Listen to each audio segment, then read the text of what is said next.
Welcome back to Fireplace Story. I'm Mrs. Charlotte and I look forward to sharing this book with you, from our home to yours.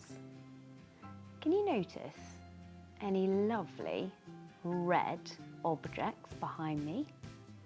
That's right. Can you see the shapes of the heart? It's Valentine's Day, and this is a day where we tell the people we really love how much we love them. Hopefully, you might have already made a card for your loved ones. If not, stick around to the end and we've got some wonderful activities to go along with this book. Today, to celebrate friendship and love, we've chosen a wonderful book called The Fairies, Petal and Nettle and the Big Birthday Surprise, written by Kirstie Watson and illustrated by Tilia Rand Bell. If you'd like a copy of this book, have a look in the description below. Maybe you already have this book. Why don't you go and get it and you can read along with me? So let's get started. The Fairies, Petal and Nettle and the Big Birthday Surprise. One day, Petal and Nettle were playing a game. I spy with my little eye something beginning with F, said Petal. Nettle looked around. Forest, he said. No, said Petal. Feather. No, said Petal. Do you want a clue? I love a clue in I Spy. But before Nettle could answer, Petal swished her wand and all the flowers began to bloom. Flowers, he sighed. Petal, it's not fun if you keep using magic. It's cheating. Okay, no magic this time, I promise. I spy with my little eye something beginning with B, said Petal. Nettle didn't even have time to think before an excited Petal burst it out. Birthday! It's your birthday tomorrow and I'm going to get you the best, most special birthday gift ever. Oh, Petal, that's lovely. But remember, the most special gifts are thoughtful, not ones just conjured up by magic. Nettle teased. This gave Petal the most wonderful idea. She would arrange a magic-free surprise birthday party for Nettle. It would be very thoughtful and she'd prove to Nettle that she could do anything without magic. She rushed off to start planning. I love a good birthday party.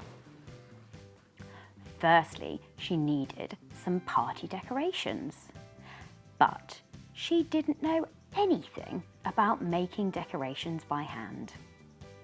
She was just beginning to wish she'd learned when something colourful caught her eye.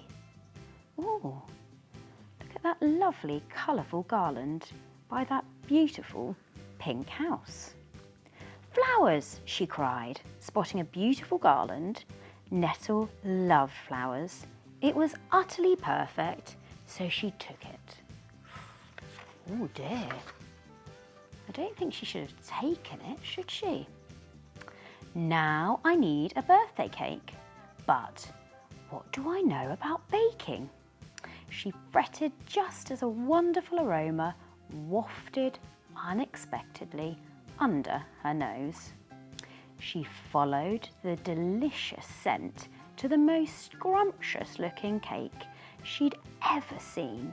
It was perfect, so she took it. Ooh, she's not being very good, is she? Petal, you shouldn't just take things. I love those descriptive words though. Delicious and scrumptious. Next, she needed to find the perfect present. But she didn't know the first thing about present buying because magic could always help whip up the perfect gift. But just then she heard the most delightful jingling and tingling sound. Petal followed the sound to an exquisitely beautiful bell. Oh, I love that word, exquisitely. It was simply hanging there, jingling and tingling all alone.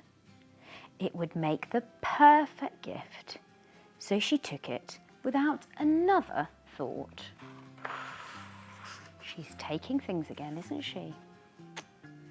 On her way home, Petal found a few things.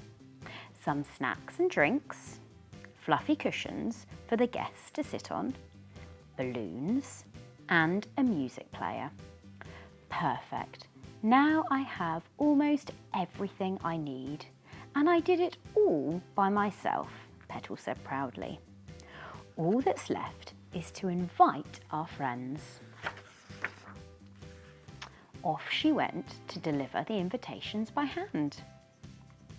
But as she dropped off the last one, she had a little niggle.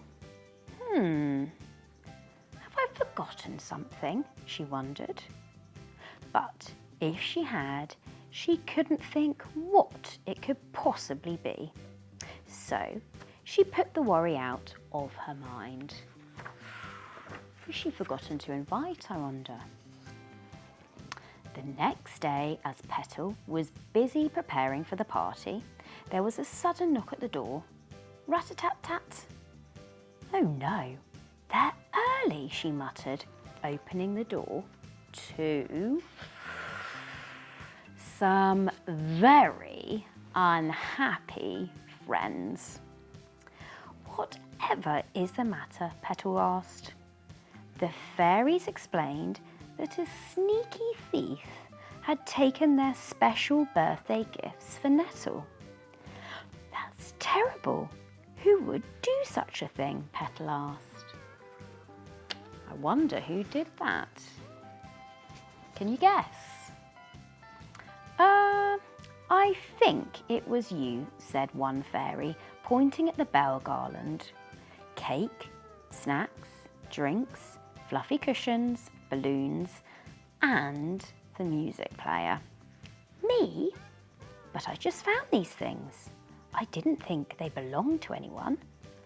I just didn't know how to do it all by myself, she said sadly. Then Petal realised what she had done.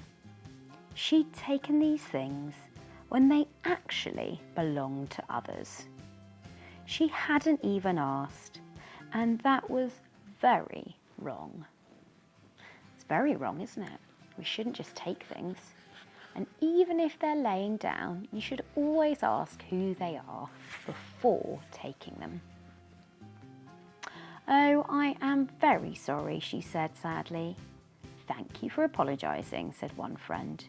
But if you needed help, you should have asked us, said the other. Well, I could use some help now, Petal suggested. The fairies didn't hesitate to lend a hand. Under Petal's instructions, they worked together to create the best birthday party ever. Oh, look. Petal's house looks brilliant. Once everything was ready, they waited patiently for Nettle to arrive.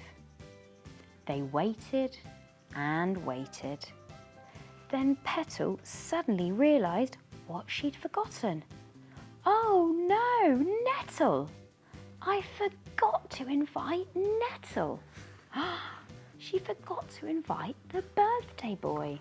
Oh dear, that's not very good, is it? That's me, said Nettle, appearing at the door. Wait, is this a party? Surprise! Everyone shouted quickly. Wow! Everything looks fan-magically-tastic. This is the best surprise ever. You must have used magic for this. No, actually, I planned it all by myself without magic, but I did have some help from my friends, Petal confessed. I just forgot that one small thing, to invite you. Nettle giggled. They all giggled. Then they laughed and laughed until they couldn't laugh anymore. Petal had discovered that she was excellent at party planning, even without using magic. She was proud of herself for trying her best and knew that if she ever needed help, she could always ask her friends. But she was of course delighted to have her wand back to help with the tidying up. What a lovely story. The fairies Petal and Nettle and the big birthday surprise. I love that story. It's a really important one to learn about friendship, making sure we ask our friends to help us, and making sure we always ask before we take things. Now, we did say that we'd got a wonderful craft to go along with this book. So because it's Valentine's Day, and if you haven't done already, in the description below we put a link on how to make a wonderful Valentine's card for the people that you love the most. Do remember to take a picture and tag us on Instagram, Facebook and Twitter. If you enjoyed this book, do hit the like button and please do subscribe to our channel as we release a new story every week. From our home to yours. Until next time, bye bye.